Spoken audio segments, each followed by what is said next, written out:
Guys, तो आपका हमारे वीडियो में स्वागत है। आज हम पढ़ने वाले हैं अपने क्लास 10 के अध्याय 4 द्विघात समीकरण। द्विघात समीकरण के क्वेश्चन आंसर को बनाने से पहले हम कुछ तथ्यों को जान लेंगे। उससे पहले यदि हमारे चैनल पर नए हैं तो कृपया करके चैनल को सब्सक्राइब करें, वीडियो पसंद आए तो अपनी लाइक करें। तो चलिए हम शुरू करते हैं। तो द्विघात समीकरण, तो आइए हम द्विघात समीकरण के बारे में जान लेते हैं। द्विघात, इसका अर्थ होता है जिसका घात 2 हो। और समीकरण, किसी भी बहुपद को 0 के बराबर कर देंगे तो हमारा समीकरण प्राप्त हो जाएगा। द्विघात, द्विघात बहुपद। हम द्विघात समीकरण को जानने से पहले द्विघात बहुपद को जान लेंगे कि द्विघात बहुपद क्या है। द्विघात, किसी बहुपद px में चर x का घात 2 हो तो उसे द्विघात बहुपद कहते हैं। एग्जाम्पल देख लेंगे।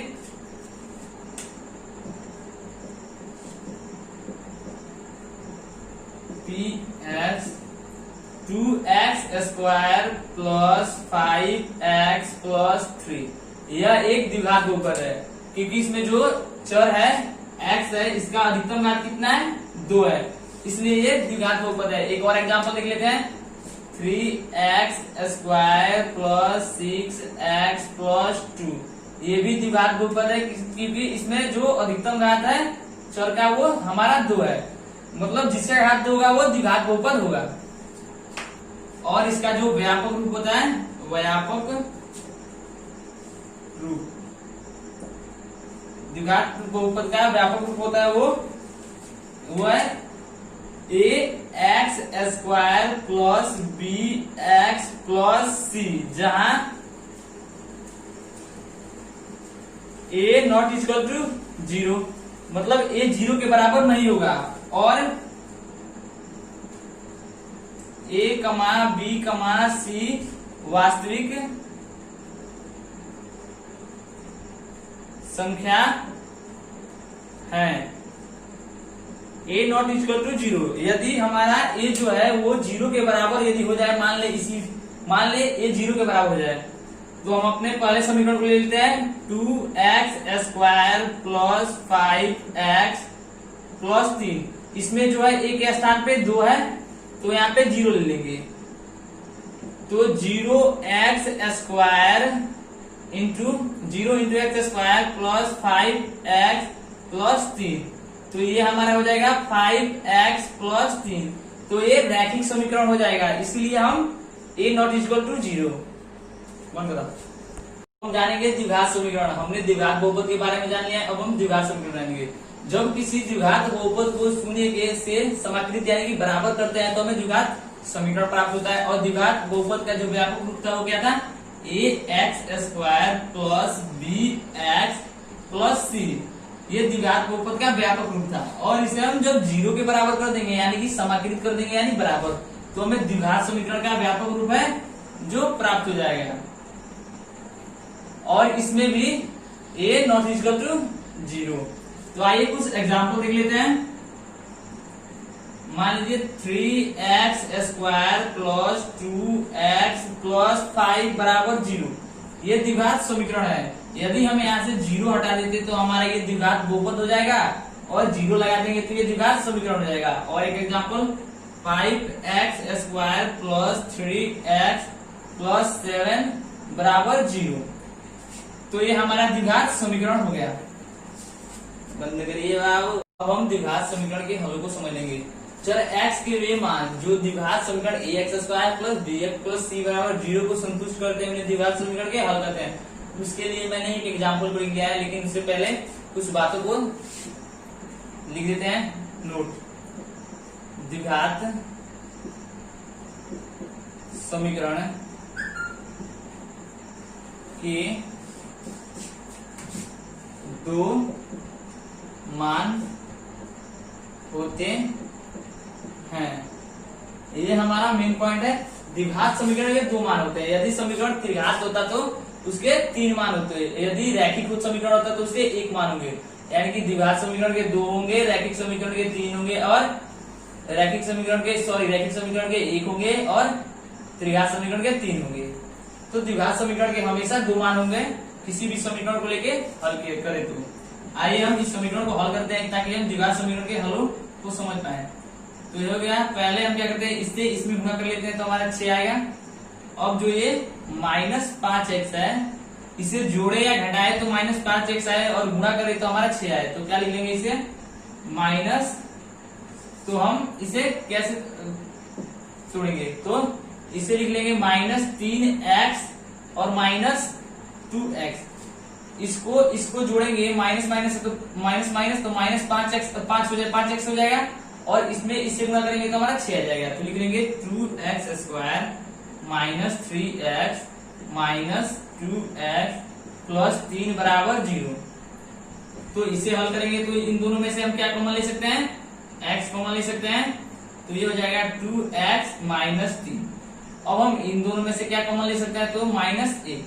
तो ये हो जाएगा 2x -3 बराबर 0। इसे मिटा दे रहा हूं, अब इसकी आवश्यकता नहीं है। अब हम ये दोनों पद बराबर हैं तो इसे लिख लेंगे 2x -3। अब हम इन दोनों को लिख लेंगे x -1 बराबर 0। अब इन दोनों को बारी बारी से 0 के बराबर करेंगे। तो ये हो गया 2x -3 बराबर 0, x -1 बराबर 0। तो ये हो जाएगा x बराबर 3/2 और ये हो जाएगा x बराबर 1। जैसा कि मैंने यहाँ पे लिखा है, द्विघात समीकरण के दो मान होते हैं। द्विघात समीकरण के 2 मान आए गए। अब ये क्या कर रहा है, ये परिभाषा हमारा x के वे मान जो द्विघात समीकरण ax² को संतुष्ट करते हैं, द्विघात समीकरण के हल कहलाते हैं। अब हम देखेंगे हमारे ये जो 2 मान है वो इस समीकरण को संतुष्ट करते हैं तो इनके हल है, और नहीं कर पाएंगे तो इनके हल नहीं है। तो हम इनकी जांच कर लेते हैं। तो हम पहले अपने समीकरण को लिख लेते हैं 2x² -5x और प्लस 3 बराबर 0। तो हम कह रहे हैं क्या, एक बार x बराबर 3/2 को रख लेंगे। तो x बराबर 3/2 को रखने पर यदि ये मान 0 के बराबर आ जाता है तो हमारा जो समीकरण मान है वो सही है और समीकरण को संतुष्ट कर देगा। तो रखेंगे एक बार 2 गुणे 3/2 का होल स्क्वायर, x के स्थान पे 3/2 रख देंगे, -5 गुणे 3/2 प्लस 3 बराबर 0। ये हम अब अपने लेफ्ट हैंड साइड को ले रहे हैं और मानों को रख दे रहे हैं। तो ये हमारा हो जाएगा 2 गुणे 9/4 -15/2 प्लस 3 कट जाएगा 2 से, 9/2 -15/2 प्लस 3। तो हमारा ये हो जाएगा कितना, ये भिन्न के घटाव के रूप में इसका कर लेंगे। इतने का 2 9 -15 और प्लस 3, तो ये आ जाएगा -6/2 और प्लस 3, तो कट जाएगा, हो जाएगा कितना -3 प्लस 3। तो ये कितना आ गया 0 के बराबर। तो क्या लिख लेंगे, बराबर राइट हैंड साइड, जो हमारा राइट हैंड साइड वो ये है जो 0 है, और जो हमारा लेफ्ट हैंड साइड है वो भी 0 के बराबर आ गया। तो लिख लेंगे इसलिए लेफ्ट हैंड साइड बराबर राइट हैंड साइड प्रूव्ड। तो हमारा एक तो मान ये आ गया जो सत्य है। अब चेक कर लेंगे ये हमारा जो ये मान है x बराबर 1, वो इस समीकरण को क्या संतुष्ट कर पाता है कि नहीं। तो इस मान को भी रख ले रहे हैं अब हम, x 2x² -5x प्लस 3 बराबर 0। x बराबर हमें 1 रखना है, और क्योंकि हमारा जो है x का एक मान है वो 1 आया, हम पहले को धर चुके हैं, दूसरे वाले को लिख रहे हैं। तो x के स्थान पे 1 रख देंगे, 2 गुणे 1² -5। पहले लेफ्ट हैंड साइड लिख लेंगे, लेफ्ट हैंड साइड बराबर, क्योंकि हमें प्रूव करना है, 2 गुणे 1² -5 गुणे 1 प्लस 3। तो ये जाएगा 2 -5 प्लस 3, सॉल्व करेंगे तो -3 और प्लस 3 बराबर 0 बराबर, इसमें भी लिख लेंगे राइट हैंड साइड। क्योंकि हमारा जो राइट हैंड साइड है वो 0 है और लेफ्ट हैंड साइड जो है वो भी 0 के बराबर आ गया, तो लिखेंगे इसलिए लेफ्ट हैंड साइड बराबर राइट हैंड साइड प्रूव्ड। तो अब हमारे जो ये दोनों मान है वो हमारे इस समीकरण को 2x² माइनस 5x प्लस 3 बराबर 0 को संतुष्ट करते हैं, इसलिए ये दोनों मान इसके हल हैं। यानी कि हमारे परिभाषा के अनुसार चर x के वे मान जो द्विघात समीकरण ax² प्लस bx बराबर c को संतुष्ट करता है उसे द्विघात समीकरण के हल कहते हैं। तो ये मान दोनों द्विघात समीकरण को संतुष्ट कर दिए, इसलिए ये इनके हल हैं। द्विघात समीकरण के प्रकार, ये दो प्रकार के होते हैं। पहला शुद्ध द्विघात समीकरण और जो दूसरा है वो है अशुद्ध द्विघात समीकरण। अशुद्ध द्विघात समीकरण आपके बुक में इसका जिक्र नहीं किया गया है, इसलिए मैं सिर्फ इसके प्रकार को ही बता के छोड़ दे रहा हूं। तो अब हम पढ़ेंगे द्विघात समीकरण के हल गुणनखंड विधि से। हालांकि द्विघात समीकरणों को दो तरीके से सॉल्व कर सकते हैं, एक वर्ग विधि से, एक गुणनखंड विधि से। तो हमारे बुक में लिखा है द्विघात समीकरण के हल गुणनखंड विधि से हमें निकालना है। इसके लिए मैंने आपके बुक से एक एग्जाम्पल को उठा लिया है। तो आइए इसे गुणनखंड विधि से सॉल्व करते हैं। तो मैंने पहले ही बता चुका है, पहले इससे इसमें गुणा करते हैं तो 6 आएगा। अब इस 5x को कैसे गुणा करें तो 6 आए और जोड़े और घटाए या कुछ भी करें तो हमारा 5 आए, मतलब जोड़े और घटाए तो 5 आए। तो हम इसको क्या लिख सकते हैं 3x प्लस 2x 3 गुना 6 और जोड़ने पर 5। तो इसको लिखेंगे 2x² plus 3x plus 2x और -3 बराबर 0। तो हमारा ये हो जाएगा क्या 2x। तो हम इसमें से क्या कॉमन, यहाँ पे प्लस है, सॉरी यहाँ पे प्लस है, तो हम क्या कर सकते हैं इन दोनों में से x को कॉमन ले सकते हैं। तो हो जाएगा 2x प्लस 3। इन दोनों में से हम किसको कॉमन ले सकते हैं प्लस 1 को, तो ये हो जाएगा 2x प्लस 3 बराबर 0। हमारे ये दोनों पद जो है बराबर आ गए, तो इनको हम लिख लेंगे एक बार 2x प्लस 3 और अब हम इसको लिख लेंगे x प्लस 1 बराबर 0। अब बारी बारी से इन दोनों को 0 के बराबर कर देंगे। तो 2x प्लस 3 बराबर 0 कमा x प्लस 1 बराबर 0। अब इनको हम हल कर लेंगे तो हमारा हो जाएगा -3/2 कमा x बराबर -1। इसके ये हल हो गए हैं। सीखेंगे पूर्ण वर्ग बनाकर हल ज्ञात करना। कैसे पूर्ण वर्ग बनाते हैं और हल ज्ञात करते हैं। तो एक समीकरण मान लेंगे ax² plus bx plus c, क्योंकि हमें इसमें सीखना है द्विघात समीकरण को कैसे पूर्ण वर्ग बना के हल ज्ञात करते हैं, इसलिए द्विघात समीकरण का व्यापक रूप ये होता है। अब हम इसे पूर्ण वर्ग बनाएंगे तो क्या करेंगे समीकरण, सॉरी लिखेंगे द्विघात समीकरण, द्विघात समीकरण के दोनों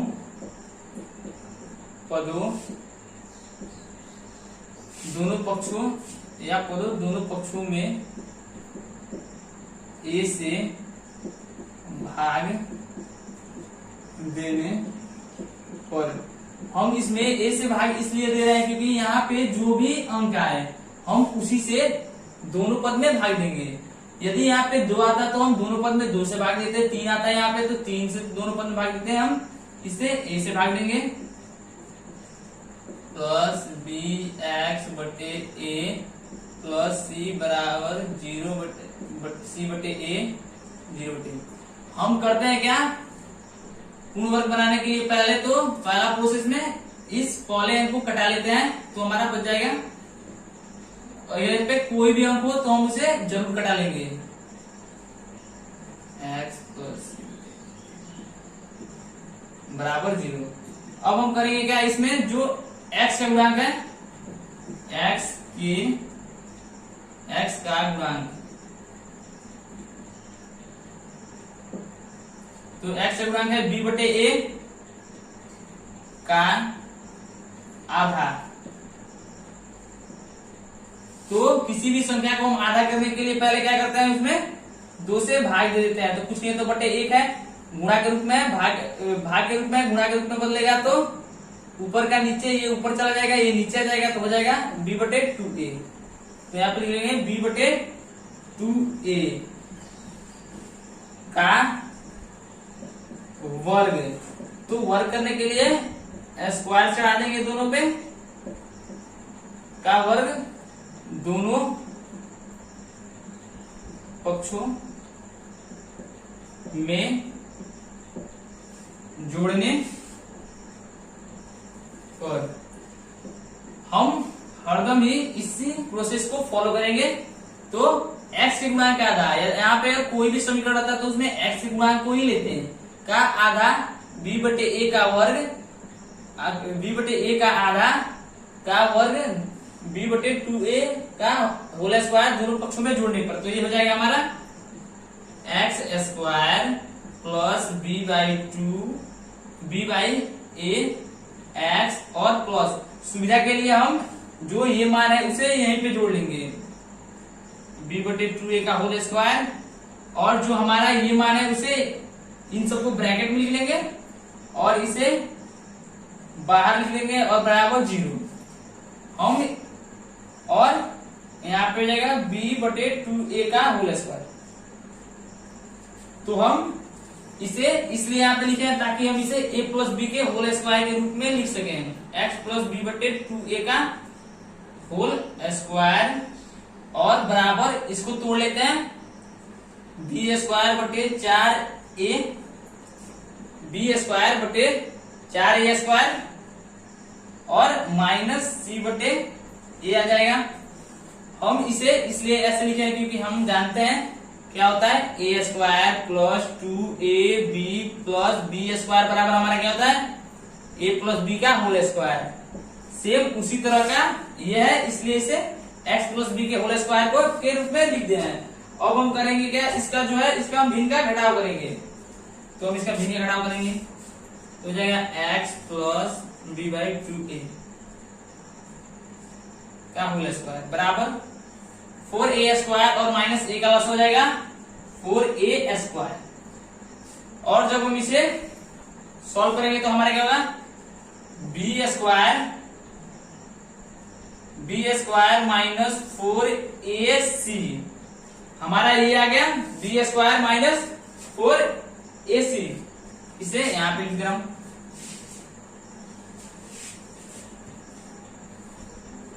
x प्लस b/2a का होल स्क्वायर था और बराबर हमारा कितना आया था, b² माइनस 4ac बटे 4a²। अब हम करेंगे क्या, जो हमारे ये स्क्वायर रूट है इसे हम अपने बराबर के दाहिने साइड ले जाएंगे। तो ये हो जाएगा x प्लस b/2a। और हम हमेशा ये याद रखेंगे कि जब हम द्विघात समीकरण में जो स्क्वायर को दाहिने तरफ ले जाते हैं तो प्लस माइनस लिख के फिर स्क्वायर को लगा लेते हैं, 4ac बटे a²। तो ये हमारा क्या हो जाएगा, x प्लस b/2a बराबर plus minus √b² minus 4ac और बटे ये टूट जाएगा तो ये 2a हो जाएगा, क्योंकि इसका जब हम रूट करेंगे 4a² का तो ये हमारा 2a आ जाएगा। तो उसी तरह लिख दिया है। तो अब हम जो हमारा ये b है उसे जो बराबर है उसे दाहिने तरफ ले जाएंगे। तो ये हमारा हो जाएगा, तो ये हमारा हो जाएगा x बराबर b/2a माइनस हो जाएगा, प्लस में हो जाएगा तो माइनस हो जाएगा, plus minus √b² minus 4ac बटे 2a। तो ये सॉल्व कर लेंगे। ये प्लस माइनस है तो एक बार इसे हम प्लस के रूप में लिख लेंगे, एक बार इसे माइनस के रूप में लिख लेंगे। प्लस के रूप में पहले लिख लेते हैं तो minus b/2a plus √b² minus 4ac बटे 2a। अब एक बार क्या करते हैं, इसे माइनस के रूप में लिख लेते हैं क्योंकि प्लस माइनस दोनों है। ये हो जाएगा, चूंकि ये हो जाएगा -b/2a minus √b² minus 4ac/2a। बस फर्क इतना ही है, यहाँ पे प्लस लिखा है और यहाँ पे बीच में माइनस लिखे हैं। तो अब हम ये भी के घटाव के रूप में कर लेंगे। घटाव तो आ जाएगा 2a minus b plus √b² minus 4ac, और इसे घटाव करेंगे तो ये भी आ जाएगा 2a माइनस b और माइनस √b² माइनस 4ac। बस इसमें हुआ है क्या, पद तो समान है, बस यहाँ पे जो ये जो है यहाँ पे माइनस प्लस का फर्क है। तो हम क्या करते हैं, इनको इकट्ठा करके लिख लेते हैं। तो ये हमारा क्या हो जाएगा, -b plus minus √b² minus 4ac/2a। हमें एक ये सूत्र प्राप्त हो गया जो हमारे पूर्ण वर्ग बना के हल ज्ञात करते हैं। तो ये हमारा इस हिसाब से इस समीकरण का ये हल है और ये एक सूत्र है। और जब हम इसे तोड़ेंगे तो ये इस प्रकार का हो जाएगा। और हमें एक ये सूत्र प्राप्त हुआ। इसे द्विघात समीकरण को हल करने के लिए हम इस सूत्र का फॉलो करते हैं। तो इसे लिखते हैं द्विघात सूत्र। इसे द्विघात सूत्र कहते हैं, b plus minus √b² minus 4ac/2a। और यहाँ पे ये द्विघात समीकरण का हल है। यहाँ पे ये हल है और ये एक द्विघात सूत्र है जिससे हम द्विघात समीकरण के हलों को प्राप्त करते हैं। और इसे हम सिद्धाचार्य सूत्र भी कहते हैं। बनाकर हल ज्ञात करना है। इसमें मैंने एक अपने बुक से एक एग्जाम्पल ले लिया हुआ है। अब हम इसे हल करेंगे। तो हम जो प्रोसेस को फॉलो किए थे, ax² प्लस bx और प्लस c को हल करने में उसी प्रोसेस को इसमें फॉलो करेंगे। कुछ भी हो जाए प्रोसेस वही फॉलो होगा। तो इसमें भी क्या करेंगे, पहले 2 से दोनों पक्षों में भाग देने पर हमें पहले तो ये ध्यान देना है, पहले इस समीकरण को लिख लेता हूं तो बताता हूं। 2x² प्लस 7x प्लस 3 बराबर 0। अब हम इसमें 2 से भाग दे देंगे। हमें हमेशा ये याद रखना है कि हमें पहला जो x² का गुणांक है उसे तो हमें पहले कटा देना है। तो ये प्राप्त होगा x² माइनस 7x/2 प्लस 3/2 बराबर 0। अब हम क्या करेंगे, उसी की तरह x का गुणांक उसमें भी लिए थे, x का गुणांक। तो हमारा x का गुणांक क्या है, 7/2 का आधा। तो किसी भी संख्या को मैंने पहले ही बता चुका, आधा करने के लिए इसमें 2 से भाग देते, कुछ नहीं है तो नीचे 1 है, भाग के रूप में गुणा बदलेंगे तो 1 ऊपर चला जाएगा, 2 नीचे आ जाएगा, 7/4 आ जाएगा। तो 7/4 का वर्ग, तो 7/4 कितना होगा, होल स्क्वायर हो जाएगा। दोनों पक्षों में जोड़ने पर x का गुणांक 7/2 का आधा 7/4 का वर्ग दोनों पक्षों में जोड़ने पर, इसको हम दोनों पक्षों में क्या करेंगे, जोड़ेंगे। तो हमारा क्या हो जाएगा, x² माइनस 7/2 का x, और पहले की तरह हमने वर्ग को यहीं पे जोड़ लेंगे क्योंकि हमें आसानी होगी, इसलिए वर्ग को यहाँ पे जोड़ लेंगे और इसे ब्रैकेट में रख के, और जो हमारा ये है इसे इधर लिख लेंगे ताकि हमें इसको पक्षांतर करना रहता है, इसलिए हम इसे इधर लिख लेंगे 7/4। अब हम इसे सॉल्व करेंगे तो हमारा क्या, ये x माइनस 7/4 का होल स्क्वायर के रूप में हो जाएगा, क्योंकि हम जानते हैं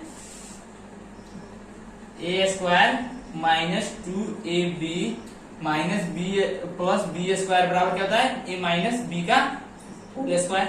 सेम उसी तरह है, इसलिए x माइनस 7/4 का होल स्क्वायर लिख लिया है, और बराबर इसको कर लेंगे तो ये हमारा 49/16, और प्लस के रूप में था -3/2।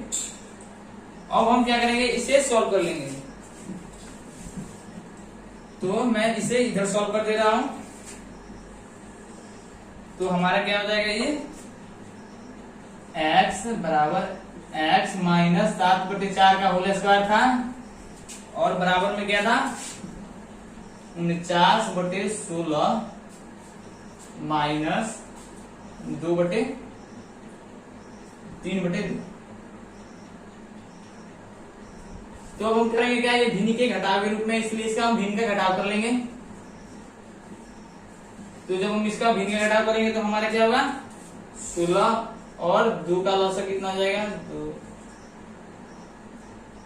16 ही आ जाएगा।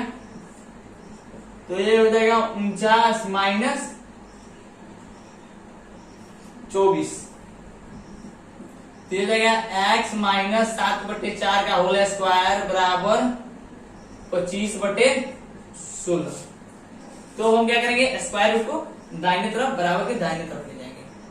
तो हमारा हो जाएगा x माइनस 7/4, और मैंने पहले ही बता दिया है द्विघात समीकरण में जब भी स्क्वायर रूट को उधर ले जाएंगे तो माइनस प्लस माइनस लिख के तो स्क्वायर रूट को लिखेंगे।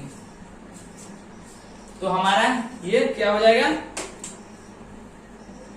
x माइनस 7/4 बराबर प्लस माइनस 5/4 हो जाएगा। अब हम अपने इसको जो माइनस 7/4 है इसको दाईं तरफ ले जाएंगे। तो ये हो जाएगा माइनस में तो प्लस 7/4 प्लस माइनस 5/4। तो अब हम इसे क्या लिख सकते हैं, तो x बराबर इसे लिख सकते हैं 7/4 प्लस 5/4, और एक बार लिख सकते हैं 7/4 माइनस 5/4। तो x बराबर कितना हो जाएगा हमारा, तो ये हो जाएगा 4 का लॉस 4 हो जाएगा 7 प्लस 5, और ये हो जाएगा 7 माइनस 5/4। तो हल करेंगे तो हमारा x का मान कितना आएगा, 12/4, यानी कि कट किया जाएगा हमारा 3x का मान, और इसको हल करेंगे तो होगा 2/4, यानी कि कटा लेंगे तो 1/2।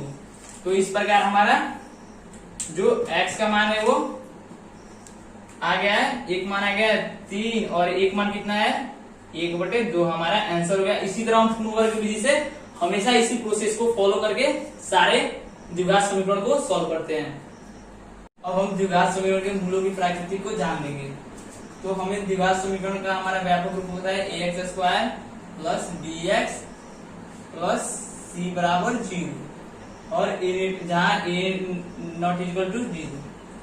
तो हम जब इसका पूर्ण वर्ग बना के द्विघात समीकरण का हल किए थे तो हमारा हल क्या आया था, minus b plus minus under root b² minus 4ac और बटे 2a हमारा आया था। अब हम आया था द्विघात समीकरण है ax² प्लस bx के मूल द्विघात समीकरण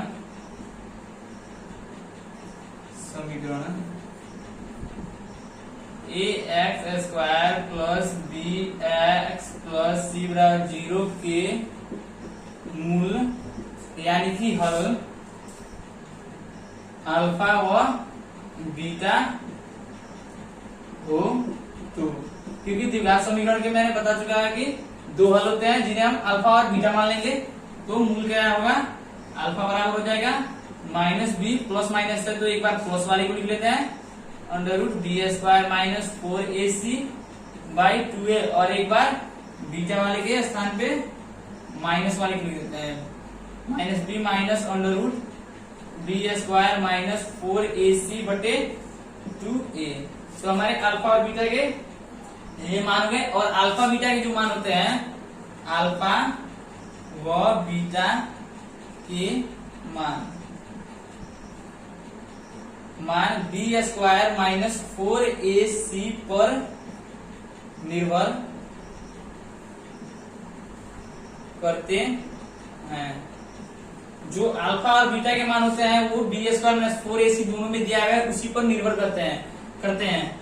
b² माइनस 4ac को हम विवेचक तथा विविध कर कहते हैं। हम बी स्क्वायर माइनस 4ac को विवेचक तथा विविधकर भी कहते हैं। तो ये जो मान होते हैं विवेचक और विविधकर को हम डी से डिनोट करते हैं, यानी कि B square minus 4ac capital D. तो डी बराबर हमारा हो जाएगा बी स्क्वायर माइनस 4ac, जहां हम डी को विवेचक या विविधकर कहते हैं। अब हम इसे इनके मानों को देखेंगे। यदि जो हमारा ये डी है विविधकर, यहाँ पे लिख दे रहा हूं, यदि डी 0 से बड़ा हो, यदि जो डी है वो समीकरण में जो समीकरण हमारा द्विघात समीकरण A X square plus B X plus C बराबर 0, यानी कि इसका विविधकर यदि 0 से बड़ा हो तो जो इसका हल होगा वो होगा वास्तविक और भिन्न भिन्न।